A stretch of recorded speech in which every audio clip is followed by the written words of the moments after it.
नमस्कार प्रेक्षकांनो, मालिकांची दुनिया 2 या चॅनलमध्ये आपण बघणार आहोत की इकडे मात्र आता ठरलं तर मग या मालिकेमध्ये 30 मेच्या भागात आपण बघणार आहोत की सायली उठत असते तेव्हा मात्र तिच्या पायामध्ये लचक येते।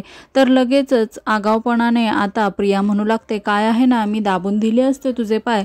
तर आता तिचं वाक्य पूर्ण होऊ न देता प्रताप लगेचच म्हणतो, अगं मग मनात आलंय ना, लगेच करून टाकायचं, पण बिन कशाला।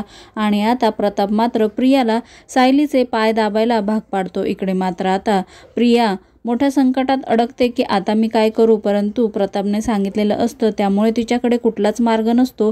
आणि इकडे सायली मात्र खुणवत असते, बाबा नको। पण आता प्रताप मात्र सायलीला इशाऱ्यांनी सांगतो, तू शांत बस आणि तिला पाय चेपू दे। आणि त्यामुळे आता प्रतापने सांगितल्यामुळे प्रियाचा नाईलाज होतो आणि इकडे पूर्ण आजी आणि कल्पना सुद्धा शांत बसतात आणि सायलीचे पाय दाबायला मात्र प्रियाला पर्याय नसतोच। मालिकेंच्या अशाच नवनवीन भागांसाठी आपल्या चॅनलला नक्की लाईक करा, शेअर करा, सबस्क्राईब करा।